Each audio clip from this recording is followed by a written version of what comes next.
What is going on, everyone? This is Tom from Two Guys Talking Toys with another toy review. This time I'm going to be taking a look at the Masters of the Universe Sketchbook series concept Spikor, which I've been looking forward to for quite some time now because Spikor was one of the first Masters of the Universe figures that I ever owned.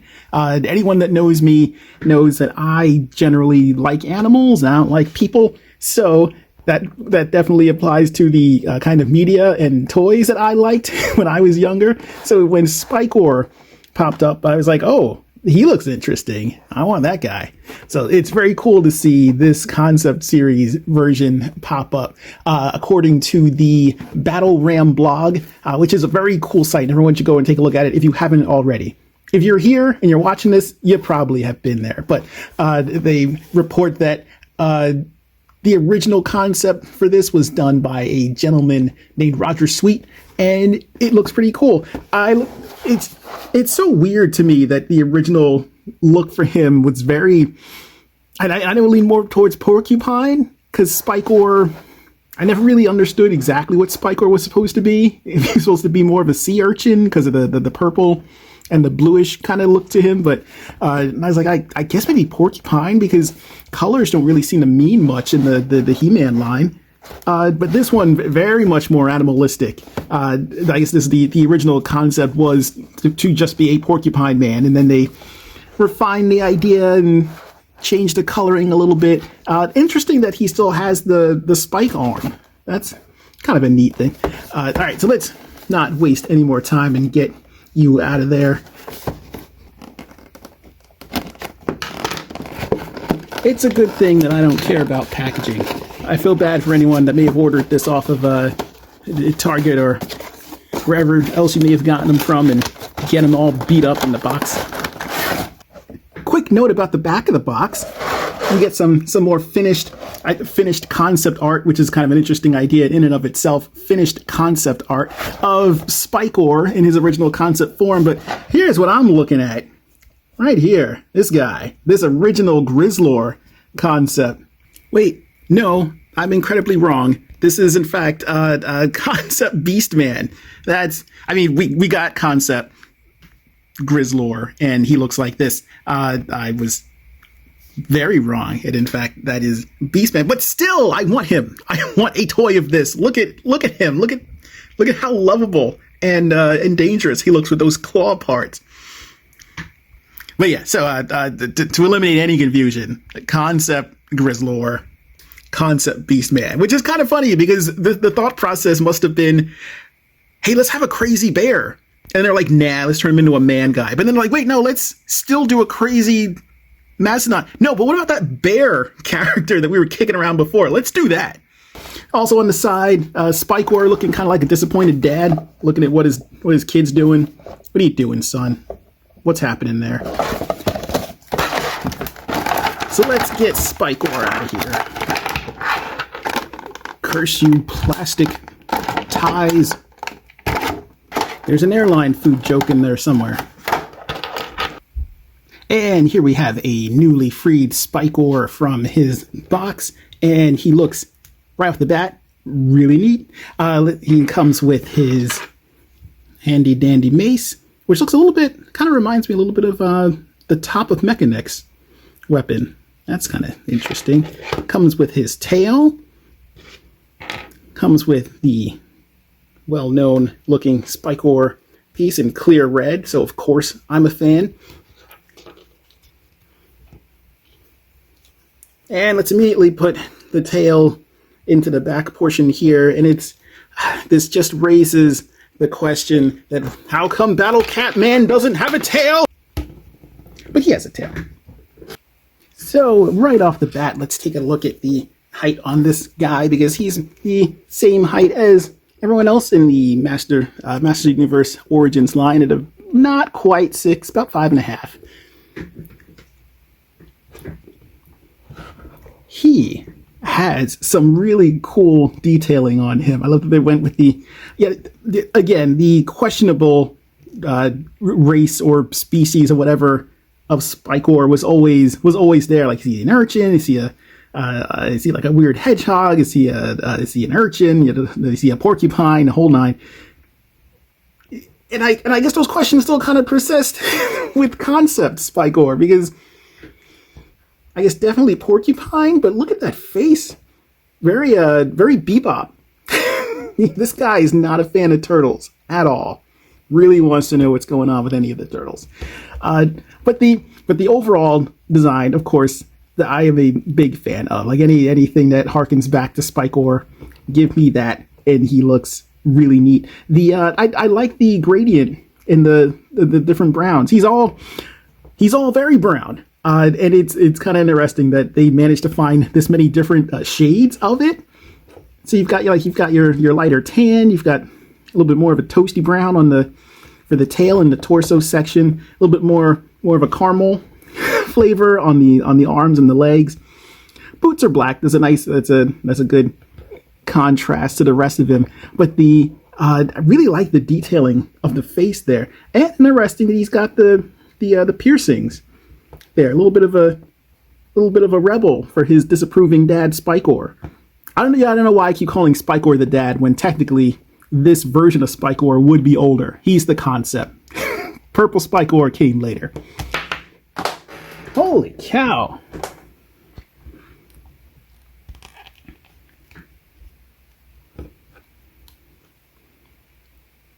But I am very impressed with the amount of detailing that they got on this. Of course, I don't have Spikor out of storage to directly compare to this Spikor, which makes me sad. But I believe that the torso is a new sculpt with additional spikes on it. These are rubbery. You can't, you can give this to your kid and they should be okay. They shouldn't hurt themselves on it. Shouldn't being the key word there. They shouldn't hurt themselves on it. But this looks really cool. I love the way that they handled the spikes on the tail and the way that the torso works. I like the way that the original chest armor is set up. It's a little bit different from, I think, the what we wound up with official Spikor, but this is a nice different take on that. I really love this concept line. I really hope that this keeps going. Like, we've got Concept Cyclone is starting to go on clearance in Target to make room for this guy. So I'm already kind of wondering what we may see next in the pipeline. He's really cool. He's actually a lot of fun, and I love seeing. I've always loved seeing prototypes and concepts of different characters and like where they came from. Like what was the original idea behind a character that I really liked, and how did it get there, and like what the evolution process was. Because sometimes, and I think every artist can attest to this, sometimes you're working on an idea and you settle on something and you use that and you go forward with it, but then you look back at something like your sketchbooks or some of your earlier drafts of things and you're like, hey, this also wasn't too bad. This wasn't a bad idea. I wonder, why didn't I go in this direction? So this concept line, I love seeing, I guess, kind of finished version. Like if they just stuck with the original concept where they would have wound up with this, and we're getting cool stuff like that original Hordak and the other version of Grizzlor and all that fun stuff. So let me get into his articulation. If you own any He-Man Origins figures, you're not going to be surprised by this. So he's got the articulation at the head. The earrings, not articulated, just part of the sculpt. But he's got a kind of a surprisingly decent range of motion there. Like, he looks further up than I thought he could. Not bad, especially with all the spikes. Like you'd figure this would get in the way, but this does not hamper articulation at all. Side to side, up and down, pretty good. Articulation at the shoulder. Be careful when you're breaking. Well, I say breaking. When you're breaking in the joints, the right shoulder on mine, he really wanted to take off there. It's part of the play pattern, so that's, it's not a bad thing. Just be aware when you're breaking these joints in. Articulation at the shoulder, of course. Articulation at the elbow. Rotation at the wrist.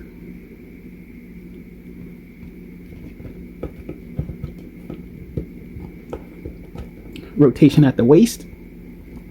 I really like the way that the Origins line handles their articulation, because if you're a Marvel Legends collector, you know that your figures are almost kind of worthless unless they've got an ab crunch going on here. But the way that the Origins figures are set up, you really don't need that. It's always, just twisting at the waist, like that's fine. That's all I need.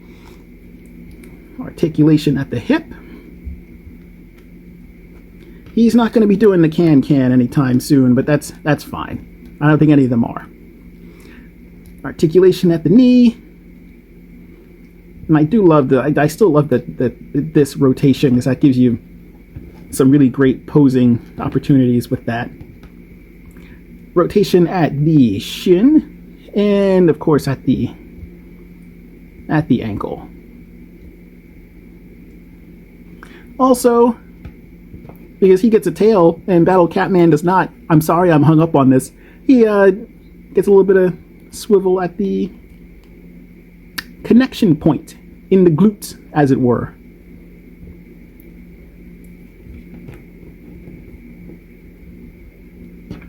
So let's give Spikor his mace.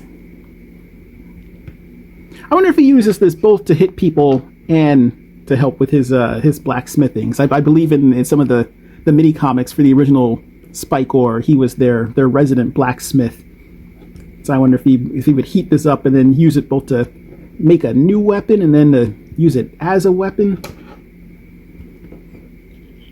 And so this is kind of interesting. So the hand pops off here, and then you attach his spike weapon. And that looks really good.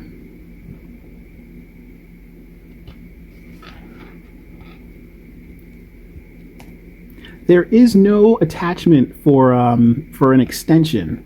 He does not come with an extendable piece for the trident, which is kind of interesting. I'm a little surprised that he doesn't have that, but I guess I get it. The original concept art does not show any sort of extendable thing. That may have been an idea that was added on later. I know on my Spikor, the extension piece actually wound up snapping, so the trident part wound up being separate. So I used to have him hold that with one hand, and the extended part had just broken on an angle, so it was this really nasty looking spike weapon. And I was like, oh, so all is not lost, actually. He's still just as dangerous with this, this broken spike weapon he can attack people with. But this is really cool. I am enjoying concept Spikor, and I want this just like the crossover lines that we've been getting. I really hope that this concept series continues to roll along. Let's see. Let's get him with some friends. See how Spikor stacks up with his buddy Reptilax, who is also kind of he's not part of the concept line per se, but he's kind of a concept character that never really got an official release originally, and now he's got this release. I think he came out. I don't ever recall seeing him on a shelf, but I know that he was available through like Big Bad and other online retailers. We've got his brother Boar, Bebop. Just look at the faces. Like, come on. He's very warthoggish, very much in the hog family. It seems. Right down to the extra spikes sticking out of the side of the mouth. I love this. I think this is awesome. You want to go find the toils after this?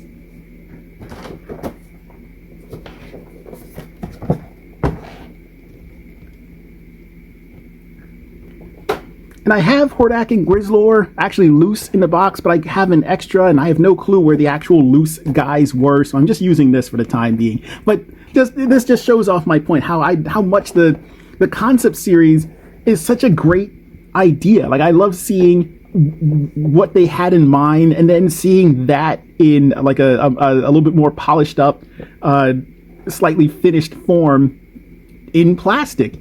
I want this to continue. I want more of it. Give me... If they came out with a concept Fright Zone, I wonder if people would be on board for it. Or would that be a step too far? Would people be like, all right, that's enough of that? Like, come on. Because people yelled and screamed for a Fright Zone. We have one now. But would you get a concept Fright Zone? I wonder. Would you get that creepy looking concept Moss Man that's hanging out in that prison? Looks like a concept Moss. Give me that and put Spikor in there as one of the guards for Hordak, because why not? We don't know what his actual affiliation is. He's a concept.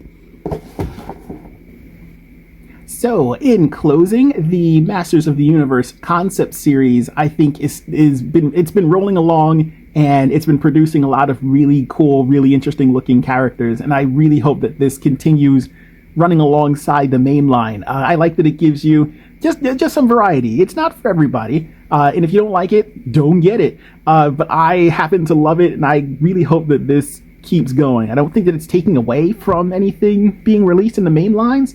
I even like that we saw a little bit of this bleed over into the Masterverse series with the Whiplash release, where we got some extra parts so you could make kind of that concept looking Whiplash, but then you could leave that off and it would just be the regular Whiplash. I kind of hope that we see a little bit more of that reappear in the Masterverse line. But if you're enjoying the concept series, or you like the sketchbook series, I highly recommend getting Spikor. It's a nice throwback to the original idea, and he looks different enough from Spikor that if you just wanted some people for Spikor to boss around, or troop build this guy, he's he's very neat, and I can see him filling out the ranks pretty nicely. So until next time, thank you for watching. Thank you for listening. I hope that you enjoyed this review. If you'd like to give the channel a like, subscribe, I'd really appreciate it. Hit the little notification bell so you know when more toy reviews are going to be going up, because that'll be an ongoing thing for the channel in addition to the actual show. Take a look on Blue Sky and Instagram. Our handle is on Blue Sky, 2 Guys Talking Toys. That is 2G Talking Toys. Same thing on Instagram, 2G Talking Toys. That is the number 2, no apostrophe. And until next time, take care, everybody.